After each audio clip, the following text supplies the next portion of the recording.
So today's August 17th, 2021. My name is Kevin Chen. I'm interviewing artist Victoria Nguyen on behalf of the Houston American Archive. So thank you so much for taking the time out of your day to talk with us today. Oh, thank you, Kevin. So I'd like to first start off with a few, questions about your early experiences. So my first question is, where were you born?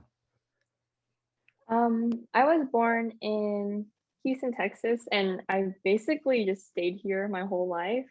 Um, my parents are from Vietnam, and they settled here in like the early to mid 90s.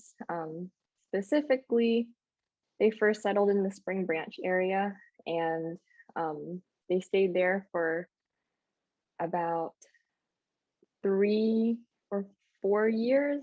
That was like when I was a toddler, and then they moved a little bit um, up north, I believe, to the Sci-Fair area, and that's where I still am. Okay. And, since your parents immigrated here from Vietnam, what was your household like growing up? Like any interesting experiences?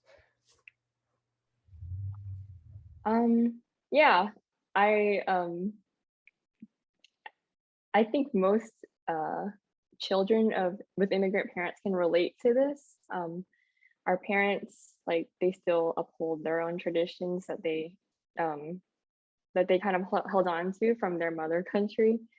Um, and like there was like a disconnect because like at home they would speak Vietnamese to my brother and me, but then at school I'd have to like speak, read, and write in English. Um, and I remember even feeling like a little bit insecure about my accent at the youngest age of like age 3. So I would literally practice by myself at like age 3 or 4, just like saying my R's. Like my mom would say Bobby, like for Barbie, and I would just be like Barbie, Barbie, Barbie. So I tried really hard. No one really told me like, oh, you have to fix your accent, but it was just an insecurity that I felt, just like going back and forth between a Vietnamese household and then to like an English speaking school. I wanted to fit in, I guess, and I didn't want to like be different from the rest of my peers. Um, so that's like my earliest experience of like dealing with like the like just like a shift in Vietnamese versus American, I guess. Um, but um, because my parents were immigrants as well, they didn't have the privilege to go through like 4 years of university and get like higher education. My dad did go to like HCC and get like some certification for some technical work. I can't really recall what he did. I think it was like probably in like mechanics and car stuff. I don't remember, but um yeah, but my mom, she didn't go to school in the US at all. I think if I remember correctly, she had to drop out of middle school in Vietnam because of the war. And so like she had to basically stop school at a really young age and like start working just to help keep her family afloat in Vietnam. And since she immigrated here, she's always been working too. So she's always just had like that hustle mentality.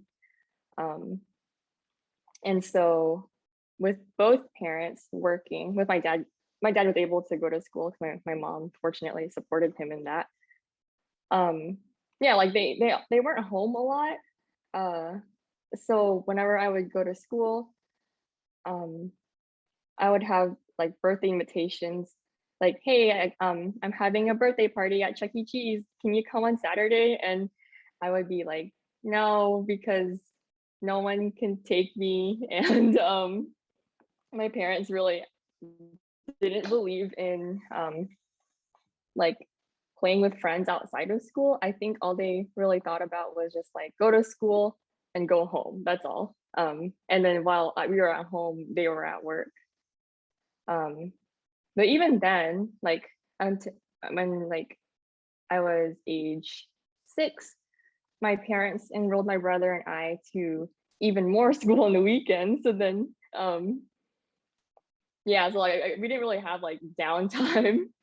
So like during the weekdays, like Monday through Fridays, my brother and I would go to like American school, and then on Saturdays it would be at a church school, uh, specifically at Our Lady of Lourdes Catholic Church, or which is the Vietnamese name.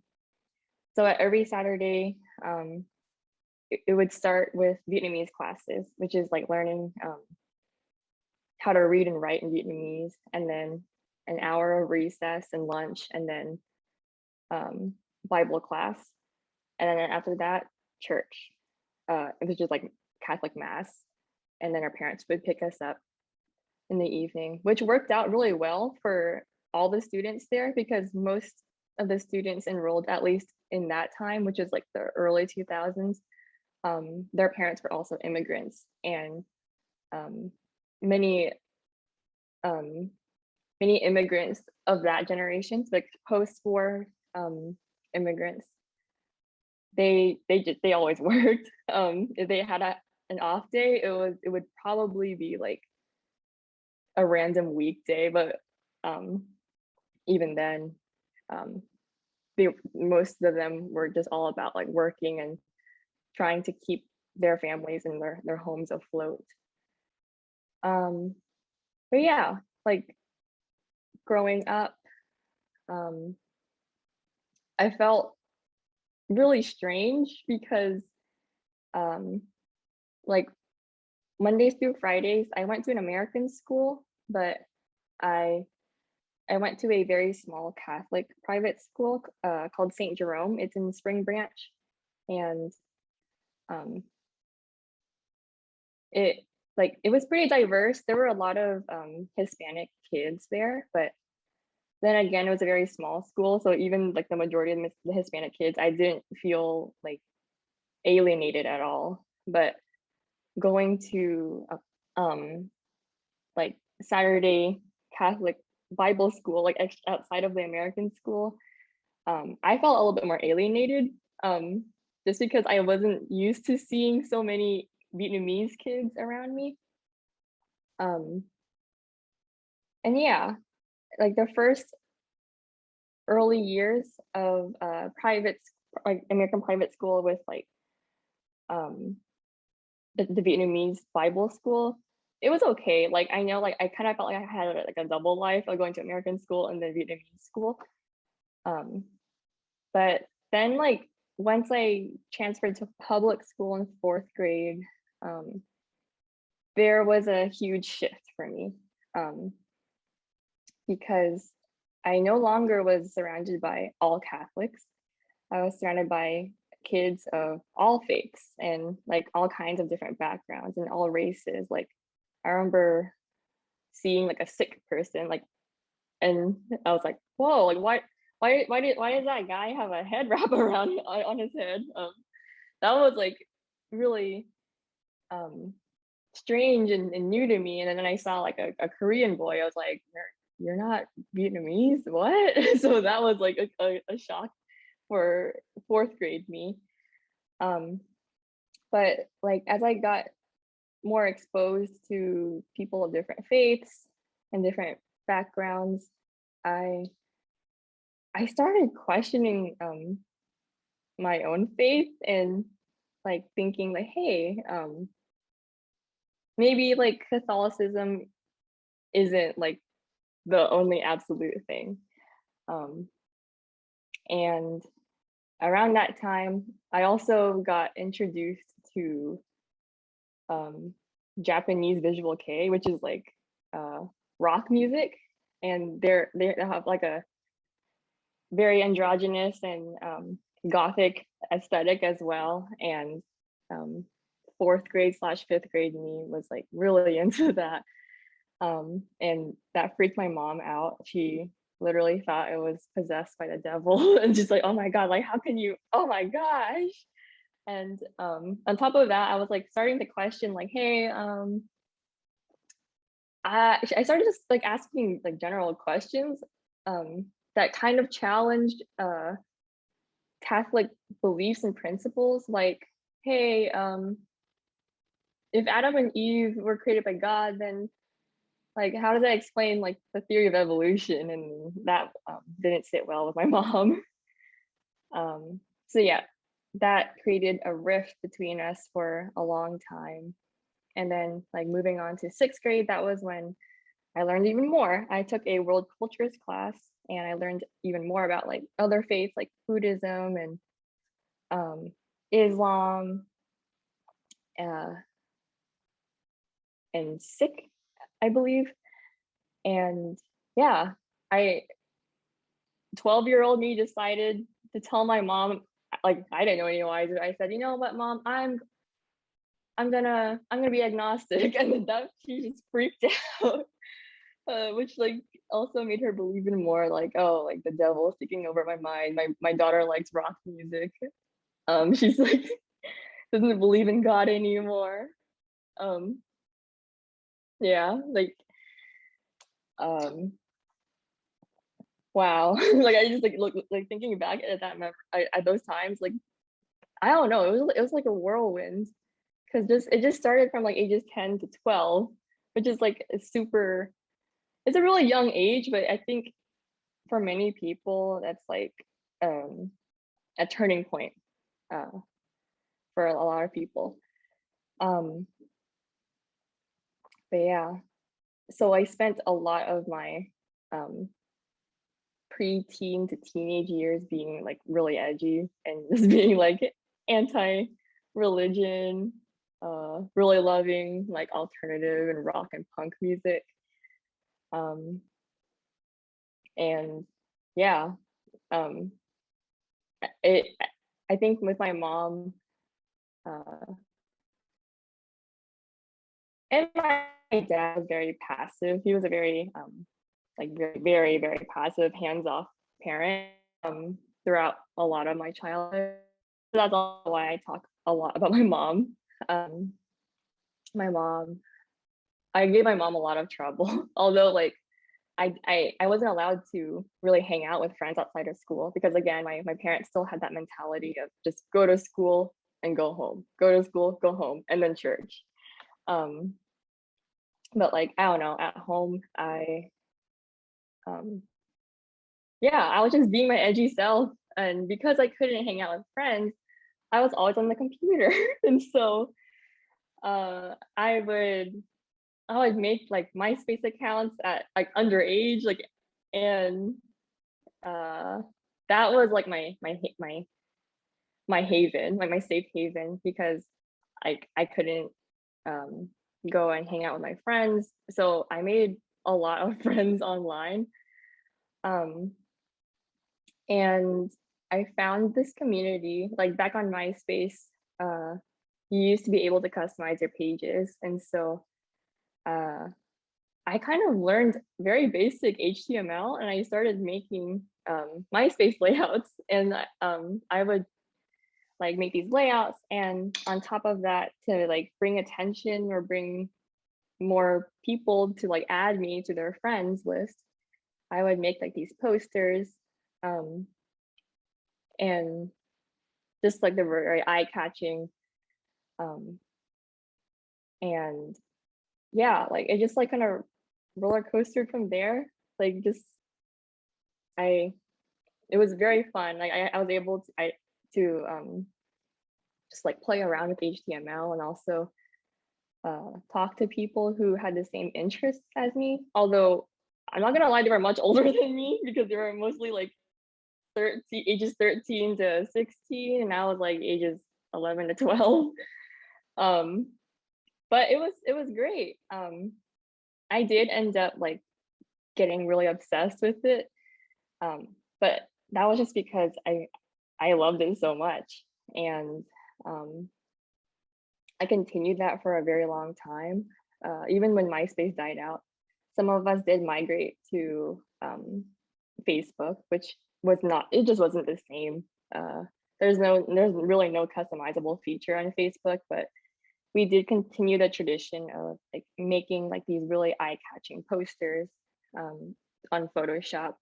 And although like we were no longer sharing it to like other people, we were just like kind of making these Photoshop edits just for ourselves. It was just like a way for us to bond and connect with each other and teach each other new tricks. Like, hey, here's this shortcut in Photoshop, so you can do this and execute X, Y, Z. Yeah, I believe that that tradition continued pretty late into like the late 2010s. Um, I believe the community has like disbanded now that we're all grown and we have like our own lives.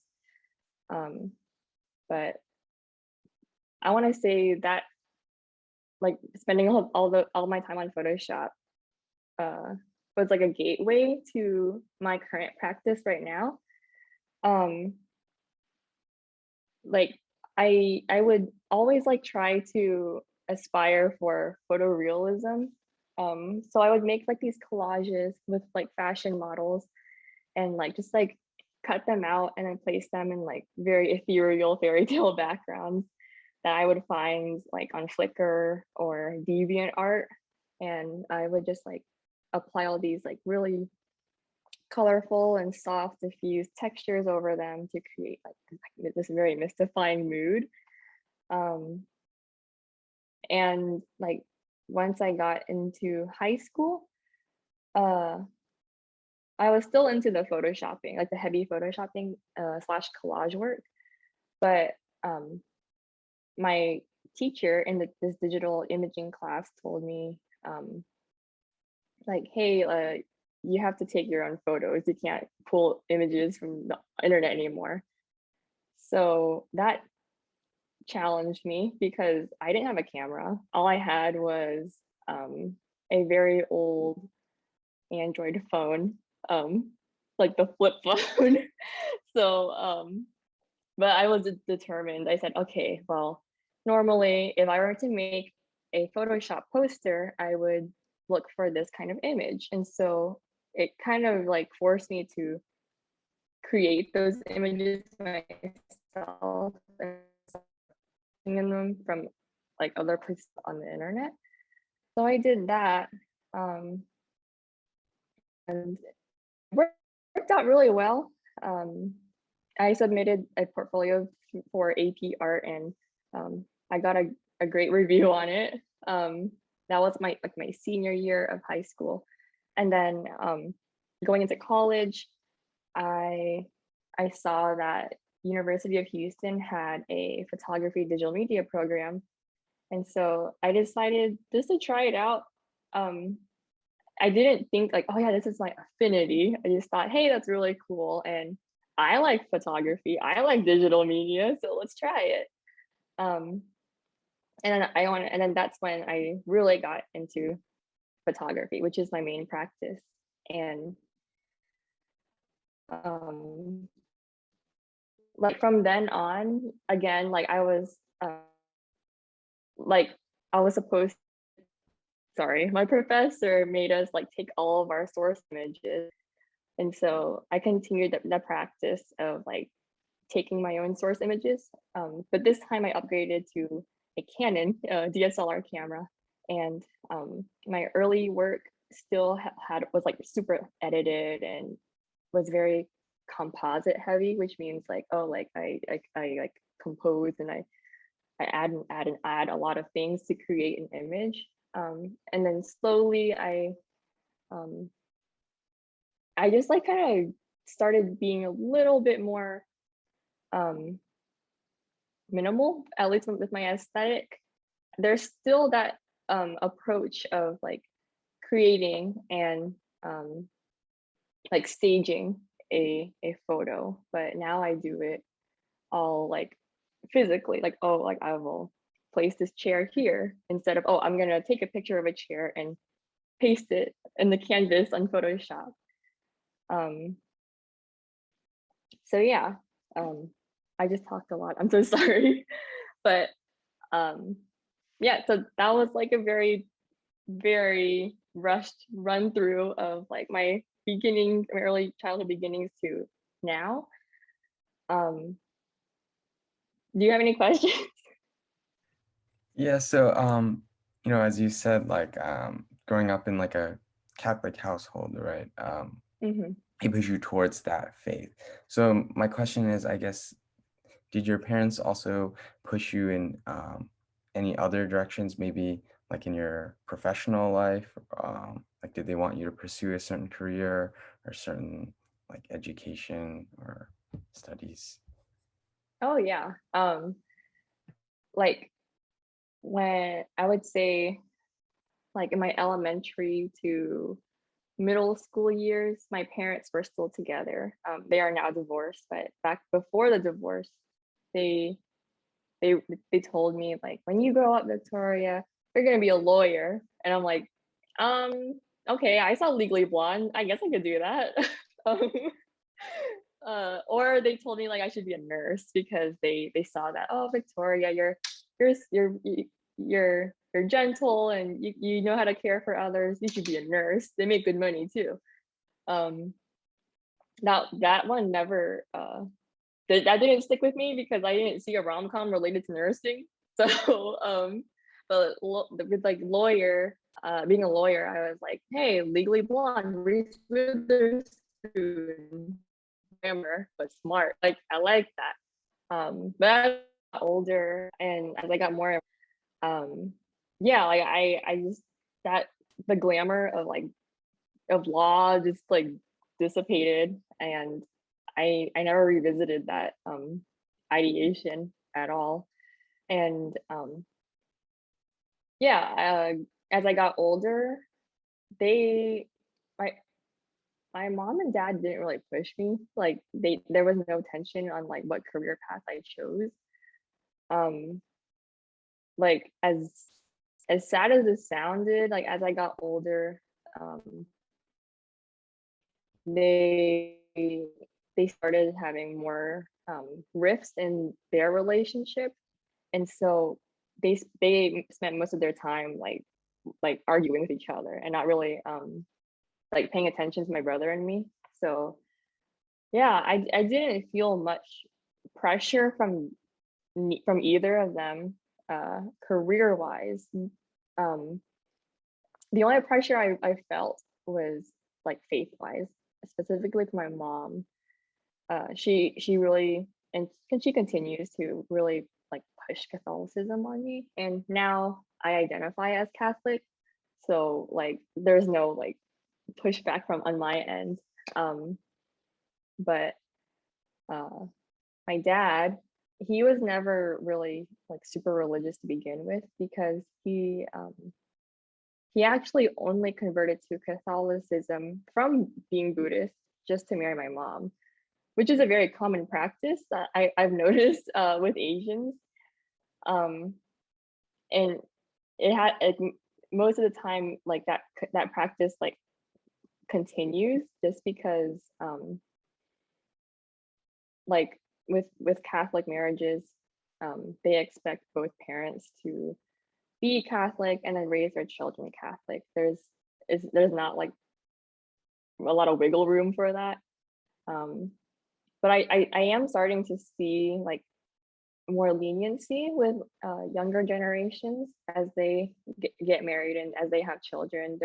There seems to be more of an openness to spirituality and letting their children decide what faiths to follow. Um, yeah, but as long as people still want to follow that Catholic trajectory, then that tradition is still gonna be in practice. And you mentioned how like your work in Photoshop and MySpace kind of, would you say that kind of spearheaded your interest in art, like from a young age to like now? Or was there maybe like an earlier experience that kind of introduced you like formally or informally to art?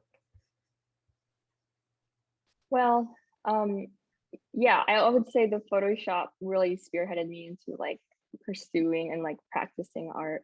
I've always really loved like consuming art since I was very little.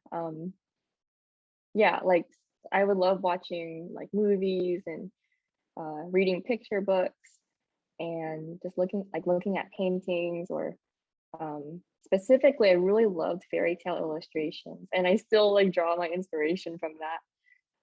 So I've always like really loved looking and consuming art, but like just like deep diving into the wild west of MySpace really like it was like a turning point.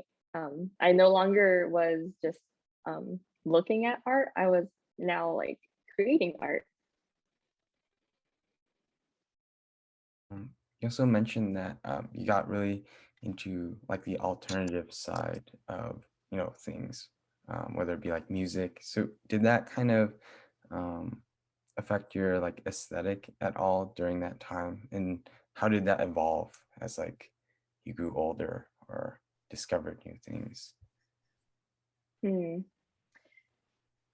I I like to joke about always being like an emo kid at heart with my friends. But um like just getting into more alternative stuff when I was younger. Um yeah, I did end up adopting a more like edgy aesthetic back then. Like I used a lot of like more harsh lines with my cutouts and etc. or more like contrasted colors instead of soft and like monotonous and diffused colors. But with that being said, I still held on. I like even though I did like start taking on more edgy and like uh like an edgier look, I still held on to like the soft and pretty aesthetic too. Um, I I feel like that's always been a thing with me. I always kind of like go back and forth between an ideal and conventional beauty versus like the alternative like pushback, kind of more punk rock, going against the tradition or any convention kind of mentality. And I love that. I love the idea of like duality and push and pull.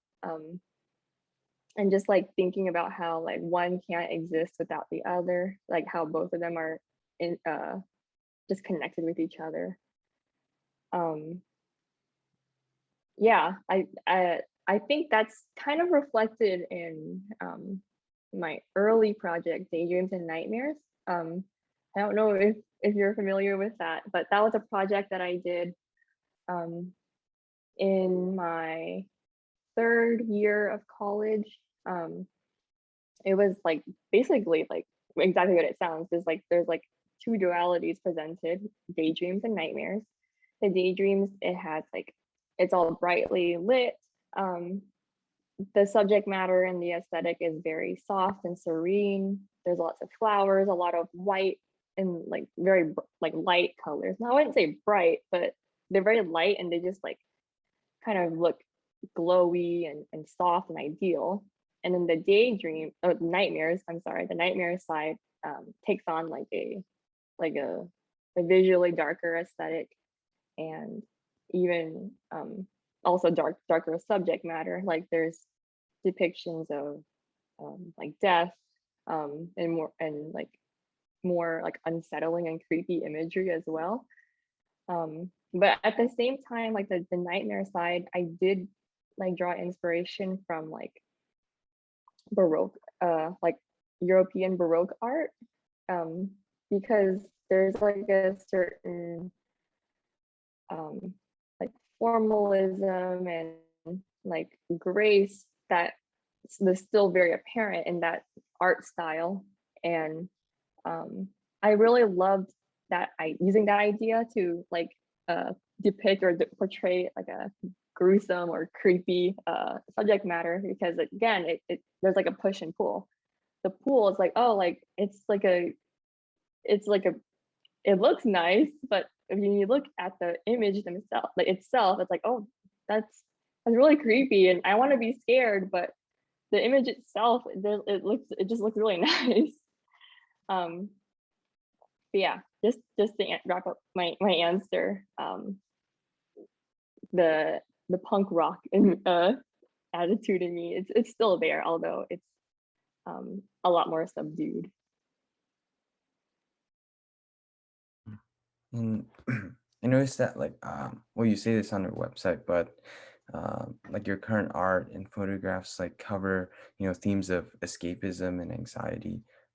So could you kind of talk Hmm. about what motivated you to produce art, like dealing with these themes?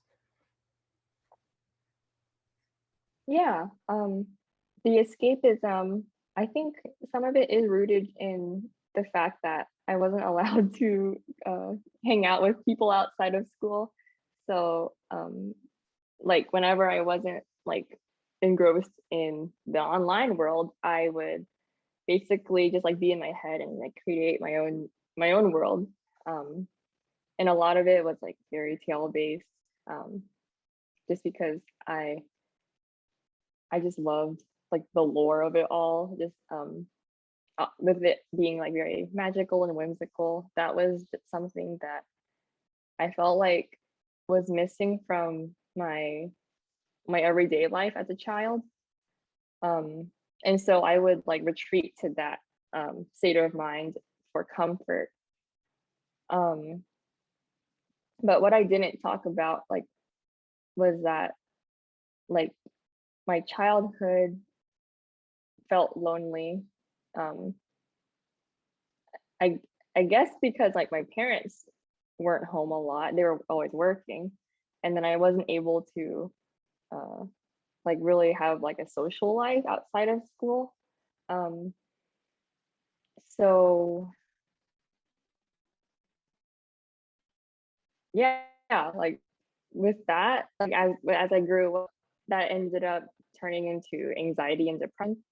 And so, um, yeah, like as I got older, I started becoming more aware of it and using my what could be like or what kind of is like a bad habit of like dissociating from reality.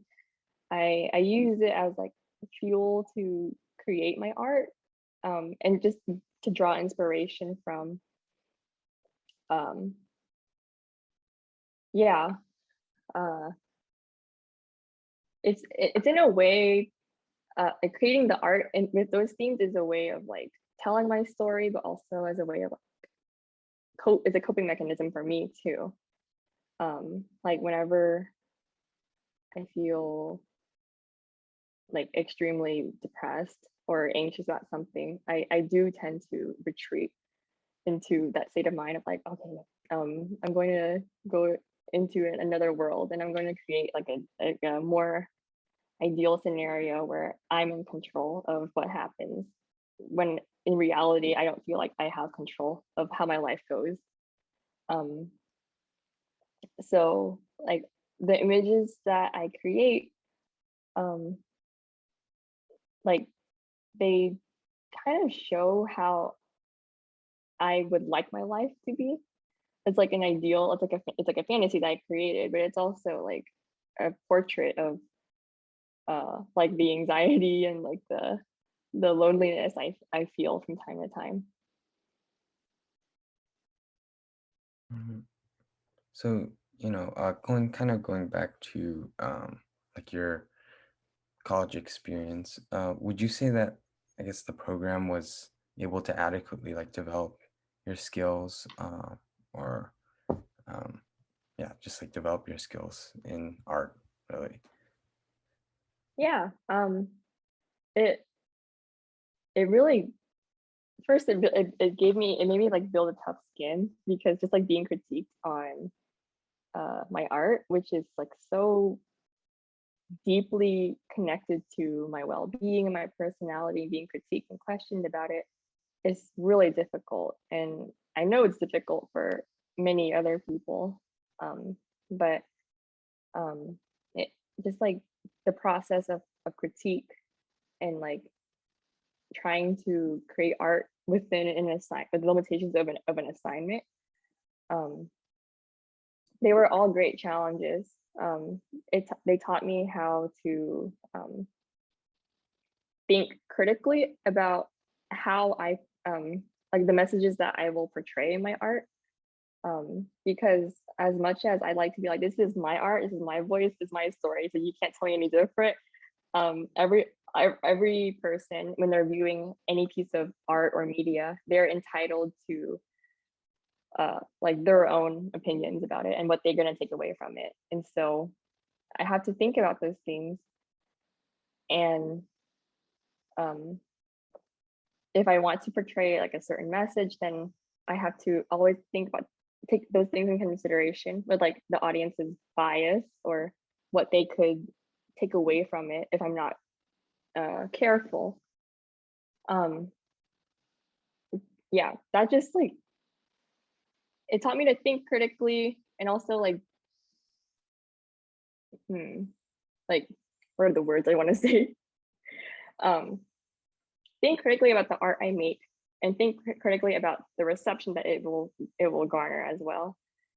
Um, and also it also taught me to also defend myself too. Like if whenever I feel like very strongly about a piece that I make and someone gets like the wrong idea from it, then um,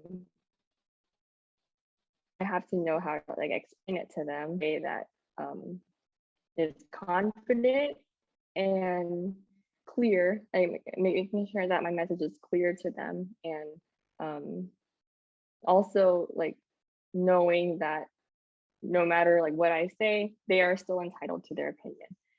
I can only try so hard to like get my message across, and if if one person doesn't get it, then that's okay. I can move on. Um, so in that respect, getting an education in art um, really taught me to just be better, and really helped me like continue my practice in a way that is constructive, and uh, just like has enough depth to go on. On the topic of college, I saw that you were a studio intern and also an exhibition intern. So how did these internships kind of shape your path, if they did at all? And did you have, I guess, like a goal out of college or like a path you wanted to take? Um, so my internships, um, a lot of it dealt with like archiving and like handling other people's artworks and documents and information. Um, but with that being said, just like being present with other people's artwork and getting to know more about like different artists, um, it really benefited me because it made me more sensitive to other people's stories as well. Um, and I also took a lot of like pointers from reading what they had to say about their artwork. Um, because with the goal with my own artwork is like to um, like tell a message to the audience. And so whenever I would be um, like reading other artists and biographies and their statements, and just like getting to know, like just like reading everything they have on their websites, and with my internship with Kelly Anderson Staley, who was also my professor in college. um, it it made me like just really like think about, okay, like they talk and they write about their artwork this way. And so I think it's very effective. And so how can I apply that to what I want to say about my own artwork? Um, yeah, so although like on the outside, those internships uh, were dealing with not my artwork, but with others, it still helped me grow as like someone uh, who can express themselves more clearly to other people. And that's really my goal in anything that I do. Like whenever I make an image, I want a message um, to be spread or to be depicted, and it's open to the audience interpretation. But I don't want it to just be like a standalone image with like no substance to it whatsoever. Um, yeah, and then I I really hold on to that mentality too of like getting the message across in uh, in my professional practice as well, when it comes to not just outside of my art, but whenever I work. Um, like for example, like working at the museum, although I'm not like talking about art or working directly with artwork, I still have to like give the message across to visitors that, hey, this is the Museum of Fine Art, and we are a respectable establishment. And so I had to represent the museum in a positive way and to create a positive experience for the visitors that come to the museum as well. Yeah, does that make sense? Yes, yes, it does. Okay, I hope it does, because like my whole point is like I want to get the message across, but then it's like, oh gosh, but did my message make sense at all? Um, and you probably with those internships and just dealing with art in general, you probably do you have any opinions on the idea of like art or like artists or photographers kind of equating viewer count or recognition with success? Like, is that important to you? Um, or do you have any opinions on that? Um, Equating my account or my practice with success, that's an interesting question.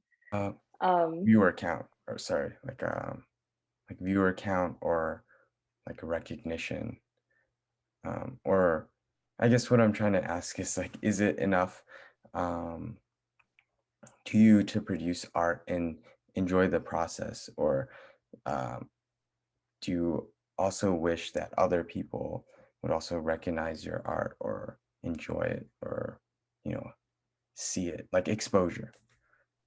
okay. Um, at least at this point in my life, I'm not like success hungry. Like I'm not like gonna like, I don't know, like burn bridges and like cut people's like slash people's tires to get on top or anything. But of course, like I do want to find some success, but I think my definition of success is uh, a lot more loose. Um, with the way I determine success is whether or not my artwork resonates with people. I don't want to measure my success with how many shows I get or how many press conferences I can stack up, or how many followers I can get on Instagram. Um, I think like if my artwork can just like resonate with people, even if it's just like one person, that's then I think my goal has been achieved. Um, like although like I create my art based on my own personal experiences, it's in no way an attempt to like alienate anyone else's experiences. My goal is to just like present my own story in a way that other people might relate to. I feel like if I try really hard to relate to everyone, then that's just not feasible. Everyone has their own different experiences and opinions. Um, and I can't like appease or appeal to everyone. So I think the best thing for me is to live my truth, tell my story, and others will appreciate that authenticity and hopefully relate to it in some way. You have some artwork displayed at the Lawndale Art Center. Hmm. You even received the Big Show 2021 Jurors Award. So congratulations on that. Could you Thank tell you. us a bit more about that? Yeah, I guess I could talk more about the project itself. It's called, so that the two photos, well, it's listed as three on Lawndale's uh information, but technically it's only two photos. It's just like a single photo and then a diptych, which is like two photos. So I guess three physical photos, but two separate pieces of work, I guess.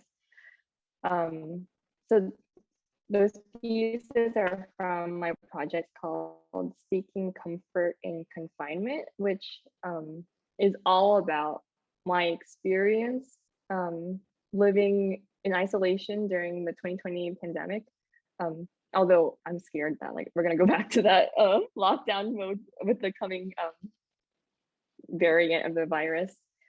Um, but yeah, it basically is about the loneliness that I felt being away from my friends and family, and just like seeing the whole world like change, and how like all these businesses are closing down, and how schools are having to adjust to remote learning, and remote everything, and um, and just like social distancing being a huge prominent part of life now, and like mask wearing, um, all of that just really made starting to feel super lonely, um, and um, yeah, and just like starting to feel very um, confined in the home. Um, so playing on that particular loneliness that came from the pandemic, and also like pulling from like the loneliness I've felt like in the past, like growing up as a child. Um, like I kind of put those two together to create this series, to create like these uh I guess strange, like I guess someone you can describe it as strange, like strange portraits of with different objects around the house, and um like and starting to treat the objects as um like literal companions, um which also plays on like my old habit of like playing make believe as a child, um and like it's like starting to have like imaginary friends, etc., as a child. So I used that kind of like mentality to create this project, and so it was like a very simple equation. It would be me in the photo, and then object in the photo, like a lamp or um a baby doll. um yeah, so I think like just like the strangeness of it all, and just like photographing myself, not just like as like it's just like sitting with a port like with an object, but also like interacting with it, um and engaging with the object. Like for example, in the Lawndale photo with a guardian angel, I'm like looking at the angel. I'm not just like, here's an angel, here's a lamp, here's me. Or with like the expulsion piece, I'm not just like, here's a baby and me, and it's like, no, the baby is coming out of my stomach. So there's like a there's activity and there's engagement going along with between myself and the object. um yeah, I think just like the strangeness and like just like the bizarreness of it makes people think like, dang, she's real lonely. um and yeah, I wanted that to happen though. That was like that was the point. Just like trying to make do with your surroundings in a very difficult time of isolation, and just like seeking comfort in strange ways. um I I was really surprised that it got attention from the juror, and it got enough attention to get the award too. Um, there's been some criticism from other people that they just thought like, wow, these are really weird photos, but it was very touching um, to hear that those photos in particular, like it caught the juror's eye, and um, it tied in the theme of the big show at Lawndale really well. Um, so, which was my goal, and I'm really happy to see that like someone or like a few other people do get it, which is um, also like the way I measure success. If it resonates with some people, even if it's not like a gazillion people, but even if it's like maybe like one or five people, then I've done my job. And you briefly mentioned the pandemic. So, the pandemic has been a part of our lives for a long time now. Hmm. So have you done anything to like cope with the pandemic? And would you say that your project, Seeking Comfort and Confinement, was a way to cope with that? Oh, absolutely. Doing the project itself was and is very cathartic. Um, it's yeah, it's just like I consider it like my own unique way of like de-stressing whenever I shoot photos. Um, like in a way, like I confront the the sadness and the loneliness by like shining a spotlight on it. Um, yeah, but on top of that, I I know that um, like since March of this year, I believe, um, lockdown has like really loosened up since then. In fact, like at least in Texas, um, life seems to be pretty much back to normal because a lot of businesses are open um, with like mostly full capacity and mostly regular business hours. Um, and there's not a lot of mask wearers. Working at the museum, I see a lot of people not wearing masks, but that's okay. It's only recommended, and it's not required at this point. Um, so yeah, I would say I the loneliness I felt is much more alleviated just because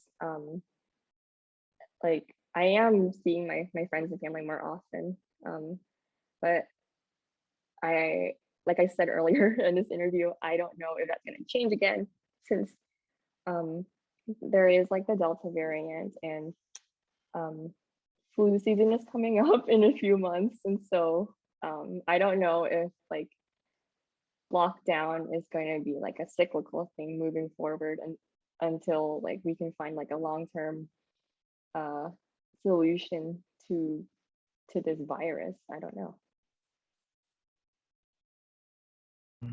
And kind of going back to work as an artist, do you have any long-term goals or, short-term goals or just goals in general? um yeah, um I do want to continue like creating art. um Again, like I there's no like goal like set like professional milestone I want to do, like, oh, I want to publish a book and I want to have my own solo show. All of those would be very nice, but it's not like something that I'm like grinding really hard for at this point in my life. But I do want to continue working in the arts community somehow, whether it's like a retail job at a museum gift shop or like a marketing position at another museum. I don't know. I just like my goal is very vague. But I do want to continue like working within that environment. Um, I just feel like that's like where I belong. Like as sentimental as that sounds, uh, I feel safe in that kind of environment. I feel seen and understood. And I love like helping other people engage with artwork as well, whether it's like me on the sales floor or me like behind a social media account for a museum. I don't know. I'll find a way to like insert myself in the community. Um, but on top of that, like I love helping people like engage with artwork, but also like tapping into their own creativity too. Um, we didn't talk about this at all, but I I play the piano and I also teach piano lessons too. And what I really love about teaching piano lessons is like just like watching my students, but no matter what age they are, if they're like adults or children, I love like just like watching um watching them develop and like not only like be technically better at piano, but also like seeing like their expression and their confidence in expressing themselves through the music, through piano grow as well. That's something that I would like to continue. So that's what I do when I'm not like making artwork or working at a daytime job. I'm also teaching piano lessons and helping people um, engage in some kind of creative way. And do you have any advice for like individuals like just starting to get into art that draws heavily on like photography? Like any things you wish you would have known before you started, I guess, or embarked on your journey? Um, I would say like just have confidence in your own vision. I I know my photography professors are gonna like cringe at my advice that I'm gonna say to you, but um I wouldn't get so caught up in like the technicalities of it. Like, oh no, my shutter speed was not this, or my lens, I don't have the lens for that. Like, no, you don't really need that unless like your goal is to create awesome photos for National Geographic, then yeah, you might. But if your goal is to just like create captivating images, whether it's like a captivating landscape or a narrative photo, like similar to what I do, just think very critically about like how you're going to approach that. Like, how are you going to compose that photo? What yeah, like what's the point that you want to get across with this photo that you're going to create? Just I think that's the main thing that you should focus on, and then the technical stuff will come later. Like, oh, I should get this lighting equipment, or I should get this lens. um and also be open to constructive criticism too. Just because you're an artist doesn't mean like it doesn't mean you're hot shit. Like, it doesn't mean like your opinion like is gonna invalidate others. Um, like yes, there's gonna be some negative feedback, but not all the feedback is negative. Just because it's not praise, is not like explicitly praising or overtly positive and optimistic. Like constructive feedback is good too, and just always be open to learning and growing. I feel like once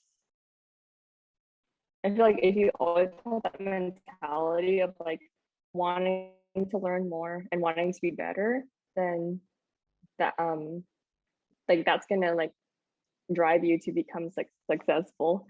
Um, like once you think, okay, this is my way, and that's it. Like once you think like you know everything, then you're basically pigeonholing yourself and limiting yourself into like not being a better person or a better artist. So be open and don't take everything too personally. Although that's very hard in the beginning, but you'll learn with time. Now, I'd like to shift a little bit to of your family or personal life. You briefly touched on it earlier. Um, Mhm. and you mentioned you have a brother. So what is your relationship like with him? Um, I'm not gonna lie, we're not close. Um, Growing up, my my dad specifically treated us very differently, and like my brother just he's only older than me by like 15 months, so we're very close in age. And so like he would get compared to a lot with me, and not in a nice way or like a constructive way either. It would be with comments like, "Oh, why can't you be smart like your sister?" Or "Why can't you um, remember anything like your sister?" Or "Look at your sister, she does this better than you." Or "Look at her, she doesn't cry as much." So um, that caused that I think that caused a rift between us, um, just because there was like such an unequal treatment between my brother and me. Um, but with that being said, like even though my dad seems to favor me, um, it wasn't like I didn't feel good about it. Like those comments weren't really affirming to my capabilities or like my intelligence at all. It was just like, it's like he was used to undermine my brother. Um, and it never felt like a true and genuine acknowledgement of me as a person. So um, yeah, like growing up, I didn't have a lot of like confidence because of that. Although like someone in the outside could think, oh, but your dad really likes you. It never really felt that way. So like I didn't have confidence in anything that I did. And so I think that also drove me to like constantly like want to be better and better, which is good now, because now I use that as a way to like always strive for improvement.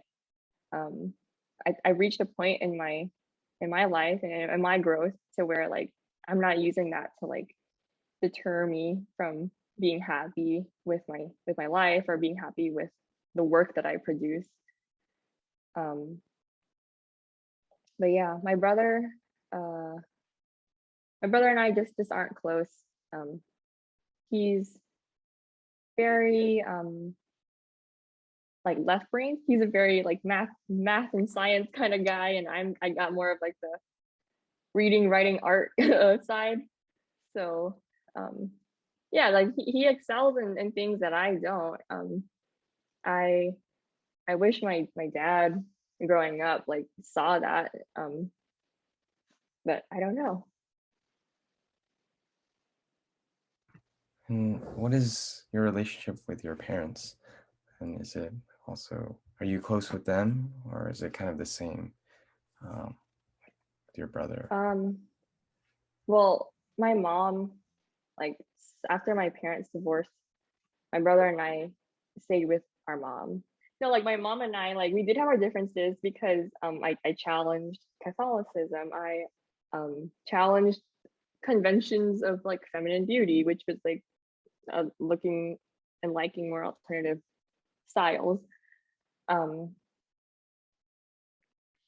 and also like having a boyfriend at school. Ooh, because like I was supposed to have like a social life outside of school, but I ended up finding a way to get a boyfriend. But uh yeah, so like we had our differences, but as I got older, um and as like she started to like deal and heal from that relationship and the divorce with my dad, I think she became more sensitive to um like mental health.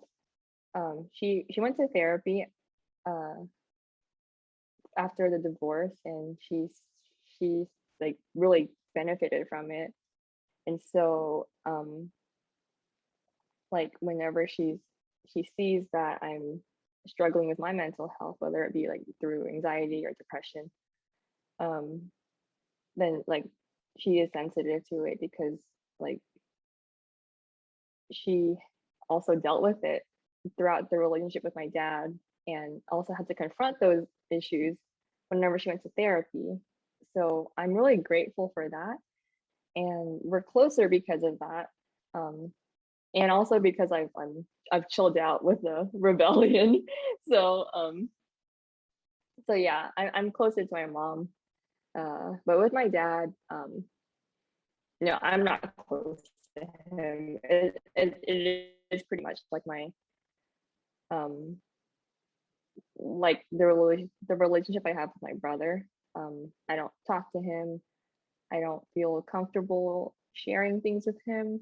Just because like whenever I try to, doesn't seem like I clicked with him. So I and like my thing is like I really want my words and my work to resonate with people. And when I see that it's not resonating with him, I just feel very discouraged and I don't want to share things with him. And so, um, yeah, I'm just, I guess like there's like at best like an acquaintance uh relationship with my dad.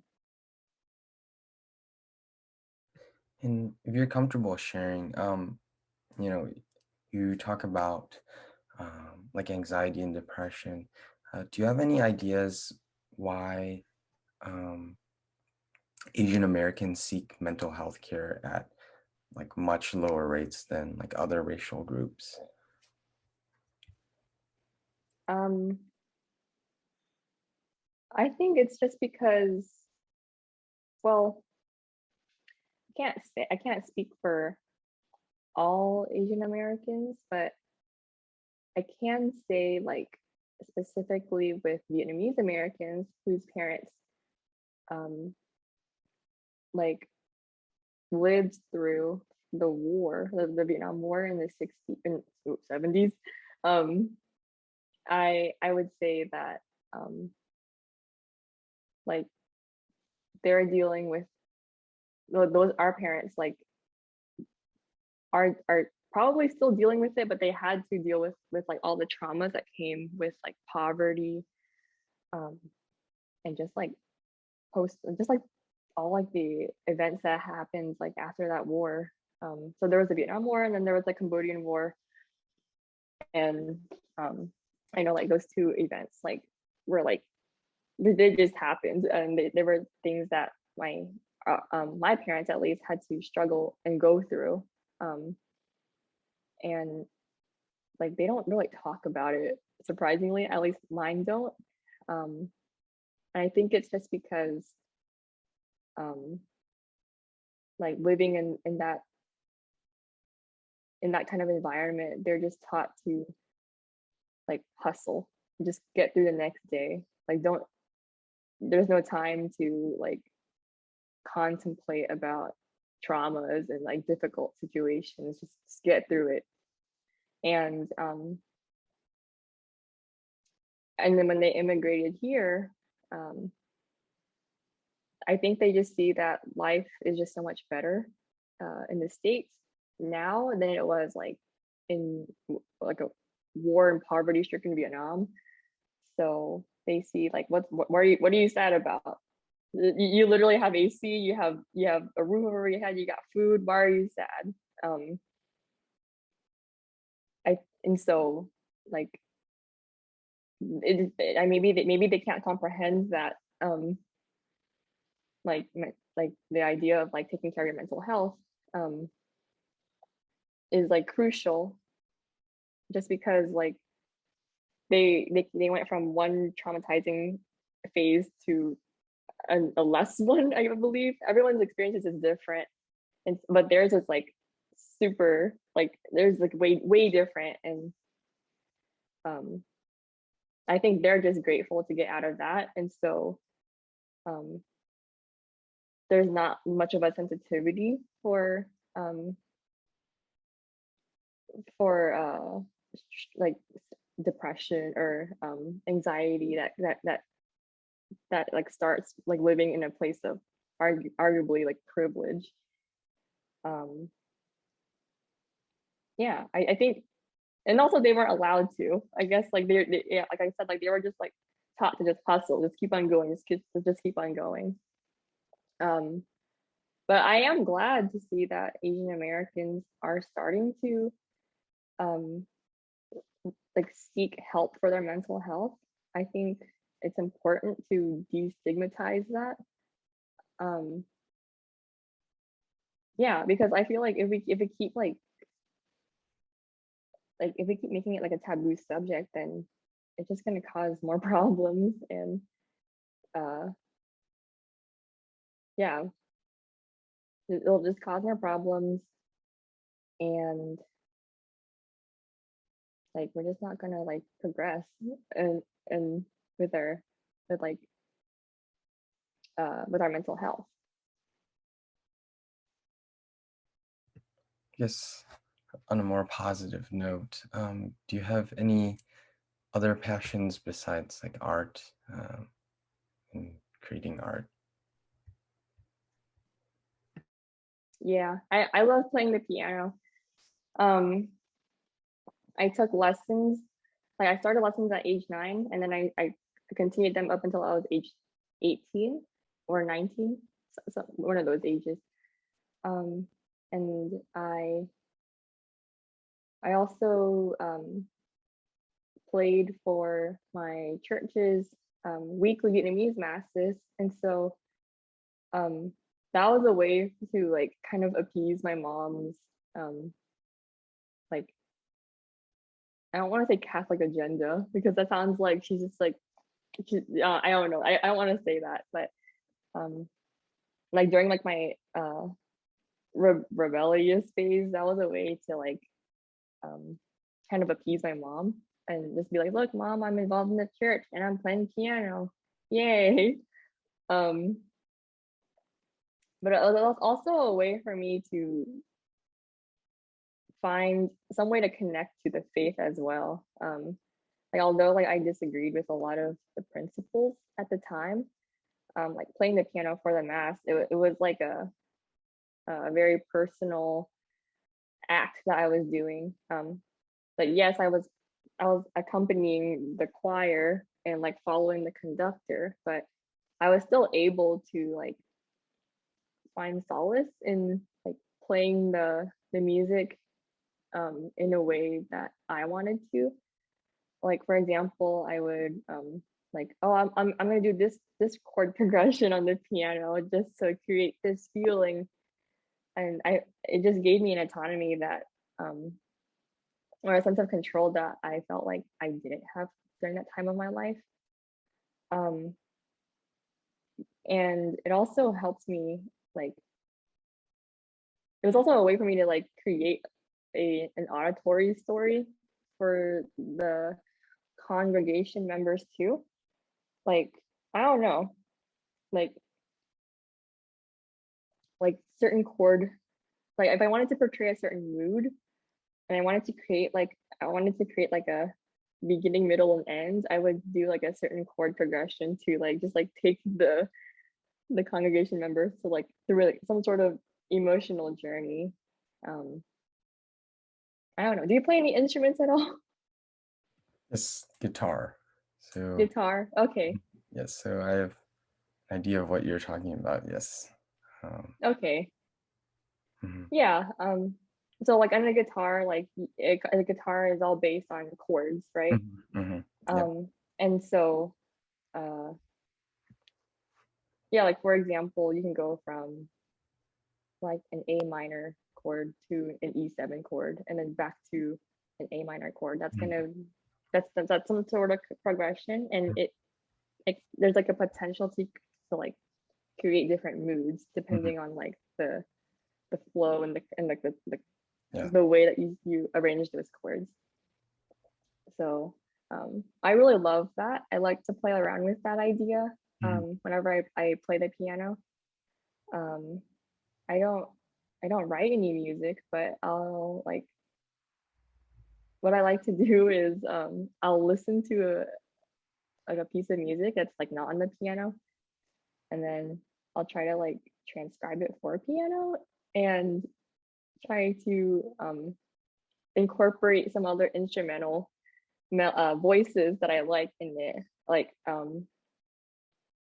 for example, there's this song from the Prince of Egypt um, soundtrack from DreamWorks, and it's called Deliver Us. So it's like the opening song. I think it's like the first song that appears in that movie. And it's like a huge, it's like an epic orchestral piece. It's written by Hans Zimmer, so it's like a super epic. But and it's not for piano. And there is a piano arrangement for it, but I like to challenge myself and be like, okay, how can I incorporate this symbol on the piano with my 2 hands and my 10 fingers, and but at the same time incorporate the strings or uh the soprano voice or like the tenor voices. That's something that I like to challenge myself to do. It's just like super stimulating, and it also like helps me um, think. It's like a mental exercise of like, how can I create a story, like that's like also what I like to think about whenever I make any kind of artwork, like visual artwork. What story can I create and how can I execute that idea that I have? Um, and you mentioned the Vietnamese choirs. Is there any other, um, I guess, community-based organizations that you were a part of, organizations or groups? No. Short answer, no, there isn't. That's the only one really. I got into it because my my piano teacher, the one who taught me from ages 9 to 18, she became the head conductor for that church. And so my mom approached her and said like, hey, can you teach my daughter how to play piano for church? And she's like, yeah. And so like she was my mentor and she taught me everything that I know. And so um like that's how I got into uh the church choir. It was really through her, and I still maintain a really close relationship with her. Um like I know like it's kind of like how dancers have a relationship with each other, like their partners. Like I understand her cues, I understand her vision and her intentions. And so like my job as the accompanist is to uh, help her achieve that, but also help the choir members help her achieve her vision too. Um, and I'm curious to learn, besides like the Vietnamese choir, um, was there any other, uh, I guess, like cultural, um, like activities or like holidays you celebrated as a child, or was like the church the main thing? Hold on, I'm going to charge my phone. Just to, so sorry for the background. But yeah, I would say um most of the holidays that um I celebrated and I continue to celebrate are like Catholic. So yeah, we'll celebrate Christmas, we'll celebrate Easter, and there are like days of obligation that we have to attend mass for, which like fall under the Catholic calendar. Like for example, All Saints Day or um, the Ascension or the Assumption of Mary the Virgin Mother of Christ. Um, but as for like Asian slash Vietnamese holidays, um, we do celebrate the Lunar New Year. And my um, the elders in my family, they still like want us. They want to continue the tradition of like paying respects to all the elders in the family. Like um, whenever Lunar New Year comes, we have to give like not a speech, but we have to like really pay our respect and say like the lines of like Happy New Year. I wish you have a prosperous year of and like with good health and et cetera, um, before we can collect the red envelopes. That's the one holiday that we celebrate, and then we will like go see like lion dancing. Dragon dancing hasn't really been a thing. I think it's because it's hard to choreograph, but lion dancing it does like that does get like organized and performed at the churches and other parts of Houston too, like especially Bel Air. Um, but my family just goes to the church for that. Um, that's the only one. I know like there's like the moon festival. I don't know how to say it in English. I think it's called Tết Trung Thu in Vietnamese. I forget the English word for it. But that's something that I don't celebrate, but I do see my mom and other aunts and uncles like stressing, like, oh my God, I have to get like these pastries and give it to the elders. Well, I see them stressing about it, but as for like myself, my brother, and like and like, our cousins, um, we don't engage in that, and our parents don't really like stress, like they don't really pressure us to. So you would say like that cultural heritage, like the Vietnamese cultural heritage, isn't that big, I guess, in your life or your brother's life then? No, it isn't. I'm just speaking for my family though. Mhm. I imagine it's bigger for other families. Um, I think um, it may also have to do with like specifically like my generation of just like uh, kind of pushing back from Mhm. like holding on to Mhm. our Asian traditions and trying to assimilate to American culture. Mhm. I think that's a big factor in that. Um, but I do know about this idea. I think it's a Japanese idea, but I don't remember the proper term for it. But um, like the first generation of like immigrant children, they will kind of like re- kind of refuse the traditions of their motherland and want to assimilate. And then the second generation after them will want to like go back to it, um, kind of reclaim that culture. And then the third generation is like a fusion between assimilation and then like their traditional beliefs from uh, their motherland. Um, but I think we're still in that first generation mindset, so there's like a huge pushback. As you've also been aware, well, you're probably aware of this. There's been a rise in, anti-Asian sentiment and violence. Do you have any perspectives on this current climate?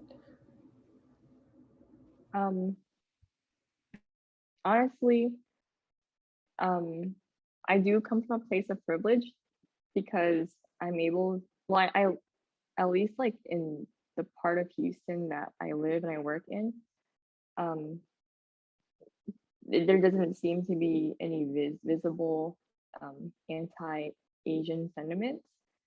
Um, I've always felt safe, just like being myself and like, just working and just like going around in my neighborhood.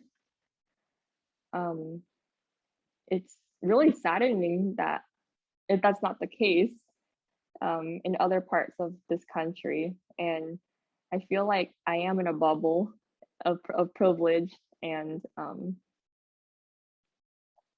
yeah, like I remember one person told me like, did you like like there's like a rise in anti-Asian crimes in like San like in like in California. I forget which city, and I'm like, what really? Like I that was news to me just because um yeah, like I just that's just like something that that I cannot relate to, at least at the time of this interview.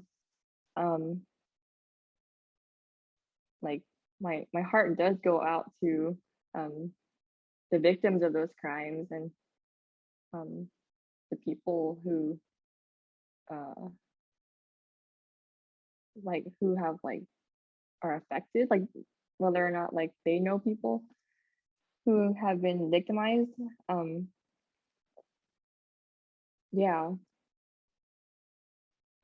um, it's also very sad that this is happening in 2021. I would expect I would expect us to be better um, and like not repeat patterns of like racial uh, injustice and prejudice in this day and age, because um, there's just so many resources to like educate yourself, and um, I would hope that would like cultivate a culture of like understanding and sensitivity, but unfortunately there's still work that needs to be done. And unrelated question, but do you have any perspectives on, I guess, the Asian American art scene in Houston? Has it, I guess, grown stronger, weaker in recent years? um I think it's getting stronger, but uh I'm this is something that this is on me. Like I haven't really like gotten myself into that scene. I know like there is a scene for it. I know like there's like the Young Asian Center, I believe. Um and there's like the Asia Society too. Um and I don't know. I just felt like maybe it's just because of my own like uh unconscious bias. I just feel like I don't know if my if I have any place in that community, just because um my my art isn't um specifically racially charged. You know what I mean? It's very like, yeah, I happen to be Asian American and I create art, but um like I feel I don't know if my art would be welcomed just because like it doesn't talk about like race relations or like the Asian diaspora. But I know that that's something that I have to get over. Uh, I think it's like I don't want to sound like I'm tooting my own horn, but I think it's great that um, like I'm an Asian American creating art, and like it doesn't the art that I create doesn't have to be racially charged. Um, I I think like it just like expands our repertoire as artists um, that happen to be of this ethnic group. So at this point, that's all the questions I have. So is there anything else you would like to share or any final messages you would like to provide? Um, hmm. Well, I want to thank you, Kevin, for taking the time to interview me. I also want to thank the Houston Asian American Archive for including me in this project. Like I said in your previous question, I felt like, oh, like I'm not welcome in this in like these uh like Asian focusing projects and communities, just because like, oh, like I'm not, my work's not about being Asian. um I really am grateful for this opportunity, and I hope that like by sharing my story, it can also um make other like help other Asian Americans feel better about like their own identities and whether or not like they're totally engrossed in like Asian culture or like Asian American culture, or is it, whether no matter like how removed or how like involved they are in it, I hope they feel good and reassured knowing that like there's no pressure for you to feel um or for you to adopt a certain like mentality.